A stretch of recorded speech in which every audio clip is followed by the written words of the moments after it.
BHK flat 842 SFTలో 59 లక్షలు మాత్రమే. Kompally Oakridge international school కి 5 నిమిషాల దూరంలో. నమస్తే, వెల్కమ్ టు సుమన్ టీవీ. నేను విష్ణు. ప్రస్తుతంతో పాటు ప్రముఖ స్టాక్ మార్కెట్ అనలిస్ట్ జీవి సత్యనారాయణ గారు ఉన్నారు. వారితో మాట్లాడదాం. సార్ నమస్తే. సార్ నమస్తే.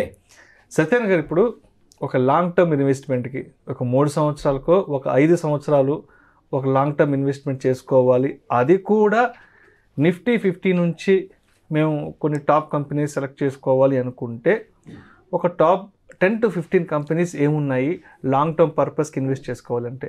ప్రేక్షకులకు కేవలం ఒక అవగాహన కొరకు, ఇన్ఫర్మేషన్ కొరకు, ఒక నాలెడ్జ్ కొరకు మాత్రమే మాట్లాడుకుందాం. ఇదేదో రికమెండ్ చేయడం కాదు, జస్ట్ ఒక ఇన్ఫర్మేషన్ కొరకు. అసలు ఏముంటాయి నిఫ్టీ 50లో ఒక టాప్ 10 ఒక 10-15 ఇయర్స్కి ఇన్వెస్ట్ చేసుకోవాలంటే ఆ కోణంలో మాట్లాడుకుందాం. ఓకే, ఇప్పుడు ఎవరైనా కానీ కొత్తగా జాయిన్ అయ్యే వాళ్ళు రెండే అంటే చూడవలసినవి. BSE సెన్సెక్స్ 30 కంపెనీలు ఉంటాయి, నిఫ్టీ 50లో 50 కంపెనీలు ఉంటాయి. ఈ 50లో కానీ 30లో కానీ ఆ 30 ఏవైతే BSE సెన్సెక్స్లో ఉన్నాయో అవే నిఫ్టీ 50లో ఉంటాయి. ఇంకో 20 ఎక్స్ట్రా ఉంటాయి. మన పని ఏంటిది? పెన్ను నోట్బుక్ దగ్గర పెట్టుకోండి. ఈ పెన్ను నోట్బుక్ దగ్గర పెట్టుకొని నిఫ్టీ 50 ఏవైతే ఉన్నాయో అన్నీ టాపే. కానీ మనం ఏం చేయాలి అంటే 3 ఏండ్ల 6 ఏండ్ల తరాలైనా ఉంచుకోవచ్చు. ఎలా ఉంచుకోవాలి, ఎట్లా ఉంచుకోవాలి ఏంటిదంటే 1992లో NSE ఎక్స్చేంజ్ ఎప్పుడైతే 1000 పాయింట్లతో స్టార్ట్ అయిందో అది ఇప్పుడు 25,000 వరకు వచ్చింది. ఈ NSE ఏదైతే 50 ఉన్నాయో ఆ 50 కంపెనీల విలువ 250 రెట్లు పెరిగింది 1992 నుంచి 2024కి. అదొక 8, ఇదొక 24, అంటే 32 సంవత్సరాలకి. అయితే మనం ఏం చేయాలి? ఎప్పటికప్పుడు చేంజ్ చేసుకోవాలి. మనము ప్రజెంట్ ఇప్పుడు అనుకుంటాం 3 ఏళ్ళు 5 ఏళ్ళు 10 ఏళ్ళు అని అనుకుంటాం, కానీ ఎప్పటికప్పుడు ప్రతి 3 నెలలకు ఒకసారి మన కంపెనీలు ఎలా ఉన్నాయి గ్రోత్ అనేది చూసుకోవాలి. ఇప్పుడు మనం మాట్లాడే టైంకి 50 కంపెనీల్లో ఒక 15 చెప్తాను. అయితే మళ్ళీ ఏం చేయాలి? ఏప్రిల్, మే, జూన్ ఫస్ట్ క్వార్టర్. ఇప్పుడు జూలై, ఆగస్టులో ఉన్నాం, మనం ఆగస్టులో ఉన్నాం. అంటే ఫస్ట్ క్వార్టర్ రిజల్ట్స్ ఏవైతే ఉన్నాయో ఇప్పుడు అప్లికబుల్. మళ్ళీ మనం ఏం చేయాలి? July, August, September second quarter, అక్టోబర్లో మళ్ళీ సెకండ్ క్వార్టర్ రిజల్ట్స్ వస్తాయి. ఇప్పుడు మనం చెప్పేటటువంటి ఈ 15 కంపెనీలు అంటే 50లో ఒక 15 సెలెక్ట్ చేసి మనం చెప్పడం జరుగుతుంది. ఈ 15 ఒక షార్ట్ టర్మ్కి అనుకోవాలి. మళ్ళీ నెక్స్ట్ క్వార్టర్ రిజల్ట్స్ వచ్చినప్పటికీ 50లో ఏ కంపెనీలు రిజల్ట్స్ బాగున్నాయి, క్వార్టర్లీ, యాన్యువల్ ఏం బాగున్నాయి, రాబోయే రోజుల్లో దానికి ఏమన్నా గ్రోత్ ఉందా లేదా అనేది చూడాలి. ఇవి సింపుల్గా. అయితే మనం ఏం చేయాలంటే screener.inలో బాగా ఉంటుంది. అక్కడికి వెళ్ళి కోర్ వాచ్ లిస్ట్ అని ఉంటుంది. కోర్ వాచ్ లిస్ట్లోకి వెళ్ళి మనము ఆ లిస్టుని అంటే ఇప్పుడు నిఫ్టీ 50 కానీ, నిఫ్టీ 100 కానీ, నిఫ్టీ ఫార్మా కానీ, నిఫ్టీ ఆటో కానీ, నిఫ్టీ బ్యాంక్ కానీ, నిఫ్టీ 400, మిడ్ క్యాప్, ఎన్నైనా సరే ఆ కోర్ వాచ్ లిస్ట్లో మనం పెట్టుకొని మనం ఏం చేయాలి? ఆ కాలమ్స్ ఉంటాయి, ఎడిట్ కాలం అని అక్కడనే ఉంటుంది. ఆ ఎడిట్ కాలంకి వెళ్ళి మనకి ఏమేమి ఫీచర్స్ కావాలనో అవి ముందు సెలెక్ట్ చేయాలి. screener.inకి వెళ్ళి కోర్ వాచ్ లిస్ట్లోకి వెళ్ళి ఎడిట్ కాలంలోకి వెళ్ళి ఎడిట్ కాలంలో క్వార్టర్లీ రిజల్ట్స్ అంటే లాస్ట్ ఇయర్ ఫస్ట్ క్వార్టరు, ఇప్పుడు ఫస్ట్ క్వార్టర్ రిజల్ట్స్ అంటే మనం చూడవలసింది మెయిన్ ఏ కంపెనీ అయినా కానీ ప్రాఫిటే మూలం అనమాట. అంటే ప్రాఫిట్ పెరగాలి. ప్రాఫిట్ పెరిగిందే మనం బేస్ చేస్తాం. ఈ క్వార్టర్ ఏదైతే 2024 ఫస్ట్ క్వార్టర్లో ఎంత లాభం వచ్చింది, 2023లో ఫస్ట్ క్వార్టర్ ఎంత లాభం వచ్చింది, 2023 మార్చికి ఎంత 1 ఇయర్కి ఎంత ప్రాఫిట్ వచ్చింది యాన్యువల్, 2024 మార్చికి ఎంత వచ్చింది ప్రాఫిట్, ఆ కాలమ్స్ ఉంటాయి. అక్కడ net profit last year, net profit preceding year, net profit last year first quarter, net profit 24-25 first quarter. ఇవన్నీ మనం అక్కడ సెట్ చేయాలి. సెట్ చేస్తే అక్కడ మనం స్కాన్ చేయగానే అది తీసిస్తుంది. ఇప్పుడు 50లో ఏవైతే స్కాన్ చేసినామో ఆ 50లో ఒక 15 లిస్టు చెప్తాను. అవి ఎలా వచ్చినాయి, ఏమొచ్చినాయి అనేది, లాభం పెరిగిందని చెప్తాం కానీ ఫిగర్ చెప్పడానికి టైం సరిపోదు. ఫస్ట్ బాగా లాభాల్లో వచ్చింది కోటక్ బ్యాంకు, బ్యాంక్ సెక్టార్లో. కోటక్ బ్యాంకు మీరు కనుక తగ్గినప్పుడల్లా కొనుక్కోండి. ఓన్లీ 3 months వెయిట్ చేయండి, మీకు 10-15-20% ఈజీగా వచ్చేస్తుంది. మినిమం 10% వస్తే ఎగ్జిట్ అవ్వచ్చు. బ్యాంకింగ్ సెక్టార్లో, ప్రైవేట్ బ్యాంక్ సెక్టార్లో ఈ క్వార్టర్లో బెస్ట్ పర్ఫార్మెన్స్ చూపించింది కోటక్ బ్యాంక్. మిగిలిన బ్యాంకులు ఉంటాయి కానీ వాటికంటే బెస్ట్ ఏది? కోటక్ బ్యాంకు. ఇక సెకండ్ సాఫ్ట్వేర్లో వచ్చింది ఇన్ఫోసిస్ ఉంది, second one. First Kotak bank, second Infosys. Results విషయంలో నేను ఇప్పుడు చెప్పేదంతా నిఫ్టీ 50 టాపే, కానీ ఉన్న వాటిల్లో బాగా ప్రాఫిట్ చూపించిన సెలెక్ట్ చేసినటువంటివి నా ప్రకారం ఉన్నటువంటివి ఇవి చెప్తున్నాం. అయితే ఇప్పుడు కొనాలని కాదు, మీరేం చేయాలి, మళ్ళీ ఎంటర్ ఎగ్జిట్ అనేది చార్టింగ్లో చూసుకోవచ్చు, ట్రేడింగ్ వ్యూలో చూసుకోవచ్చు. ఎంటర్ ఎగ్జిట్ అనేది ఇంకా బండ గుర్తు ఏంటంటే మాకు చార్టింగ్ తెలియదు, ట్రేడింగ్ వ్యూ తెలియదు, బైసెల్ సిగ్నల్ తెలియదు అంటే మీరు ఏం చేయక్కర్లే. ఏదైతే కొనదలుచుకున్నారో కోటక్ బ్యాంక్ కొనాలని అనుకున్నారు అనుకోండి, ఈరోజు నిన్నటి ధర మీద ఈరోజు పెరిగింది అప్పుడే కొనాలి. అంటే ఎంత ఉంటే అంత దాని మీద, అంటే కొంచెమే పెరిగింది ఓకే కొనుక్కోండి, ఎక్కువ పెరిగింది వెయిట్ చేయండి అంతే తప్ప తగ్గిన రోజు కొనొద్దు. కోటక్ బ్యాంకు నిన్నటి కంటే కొనాలి అని అనుకుంటే ఈరోజు నిన్నటి మీద కొంచెం ఎక్కువ ఉండాలి ధర, అప్పుడే కొనాలి. తక్కువ ఉన్నప్పుడు కొనకూడదు. తక్కువ ఉన్నప్పుడు కొంటే ఏంటంటే ఫాలో అవుతున్నట్టు అర్థం, ఎక్కువ ఉన్నప్పుడు కొంటే ఏంటంటే పెరుగుతుందని అర్థం. అది ఎలా ఏంటిది అనేది ఆ చార్టింగ్లో ఉంటాయి, ట్రేడింగ్ వ్యూలో ఉంటుంది. ఒకటి. Number 2 Infosys. Number 3 Tata Motors కూడా రిజల్ట్స్ బాగా వచ్చినాయి. తర్వాత ఎన్టీపీసీ, ఇది పవర్ సెక్టార్. అంటే ఒకటి బ్యాంకింగ్ సెక్టార్, ఒకటి సాఫ్ట్వేర్ సెక్టార్, థర్డ్ వన్ వచ్చి ఆటో సెక్టార్, ఫోర్త్ వన్ వచ్చి power sector NTPC, fifth one వచ్చి ఎయిర్టెల్ టెలికమ్యూనికేషన్. ఇప్పుడు 5G స్పెక్ట్రమ్ ఇవన్నీ వాటిల్లో ఎయిర్టెల్ బాగుంది, ఏది మొన్న ఫస్ట్ క్వార్టర్.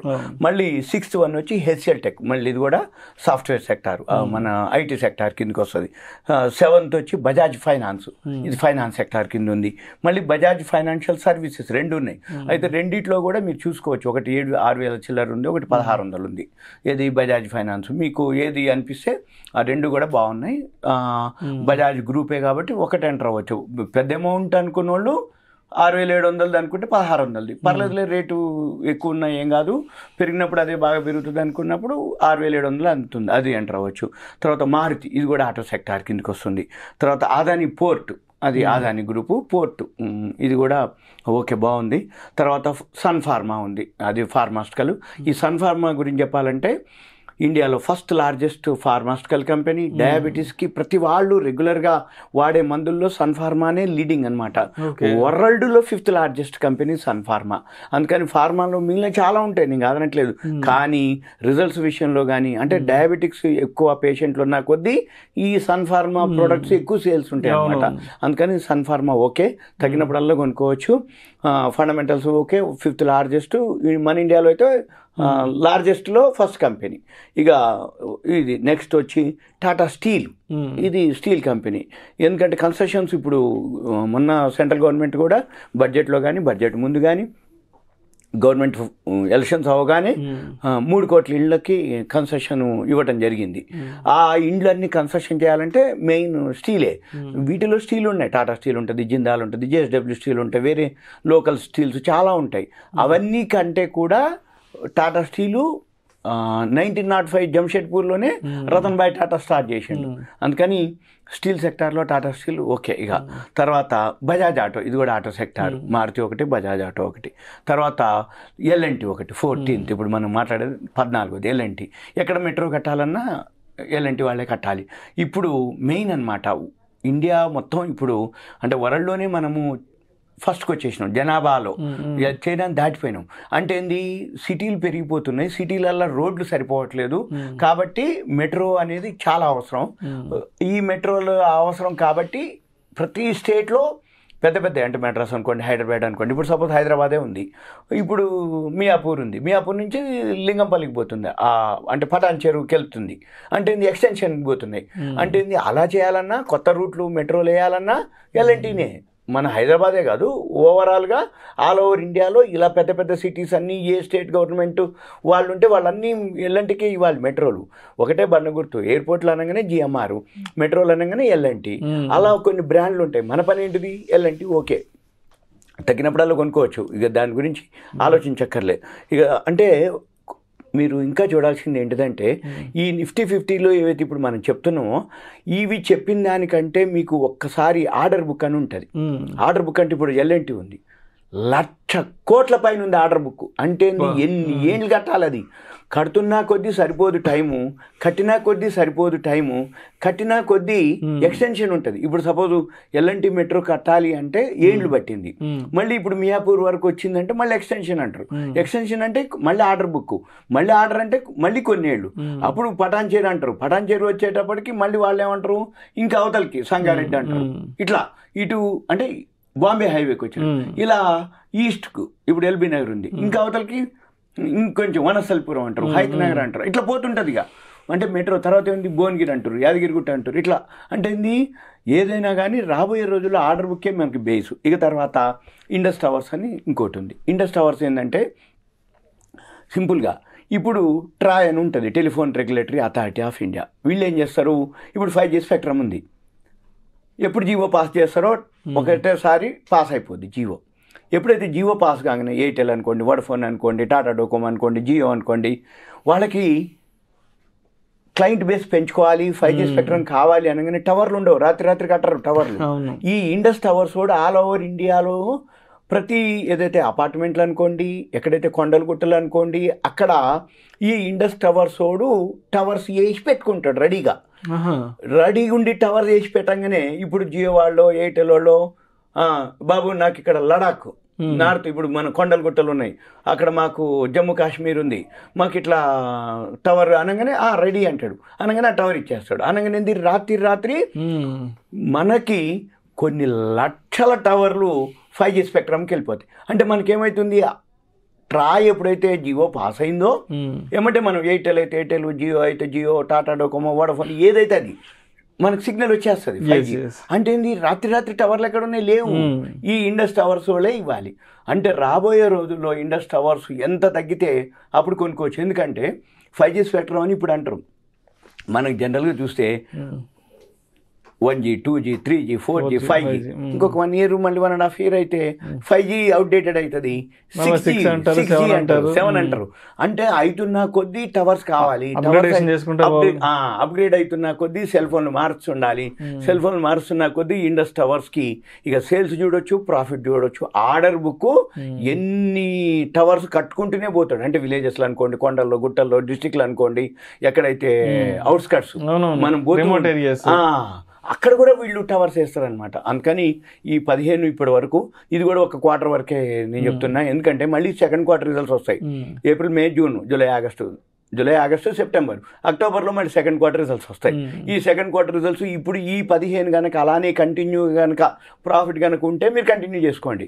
లేదు ఇంకో 50లో ఎప్పుడైతే ఈ ఎడిట్ కాలంకి వెళ్ళి లాస్ట్ ఇయర్ సెకండ్ క్వార్టర్, ఈ సంవత్సరం సెకండ్ క్వార్టర్, అంటే అక్టోబర్లో చేయబోయే పనికి మీరు ఈ సెకండ్ క్వార్టర్ రిజల్ట్స్ని బట్టి బేస్ చేసుకొని మళ్ళీ మీరేం చేయాలి, ఆ 15 పెట్టుకోవాలి. మీరు SIP చేసుకోవచ్చు, ఇన్వెస్ట్మెంట్ చేయొచ్చు. ఇలా కంటిన్యూగా సంవత్సరానికి 4 సార్లు కనుక మీరు ఇన్వెస్ట్ చేస్తే 1 yearకి సింపుల్గా ఎట్లా లేదన్నా 1 time వచ్చేస్తాయి. సింపుల్గా ఏం చేయక్కర్లేదు. ఇంకా ఏదైనా అనిపిస్తే Nifty 50 అయితే safe. Right, thank you Satyanarayana గారు. సుమన్ టీవీ ప్రేక్షకులకు ధన్యవాదాలు. Thank you. ఇదంతా మీకు అవేర్నెస్, ఎడ్యుకేషన్ పర్పస్. రైట్, ప్రేక్షకుల విజ్ఞప్తి, ఈ వీడియోలో మాట్లాడిన అంశాలు కేవలం ప్రేక్షకులకు ఒక అవగాహన కొరకు, ఇన్ఫర్మేషన్ కొరకు, ఎడ్యుకేషన్ పర్పస్ కొరకు మాత్రమే వీటి గురించి ప్రస్తావించడమైనది. వీటిని రికమెండ్ చేయడం అయితే మా ఉద్దేశం కాదు. పెట్టుబడులు పెట్టే ముందు మీ అడ్వైజర్ని సంప్రదించి మాత్రమే తుది నిర్ణయం తీసుకోగలరని మా మనవి. నమస్తే.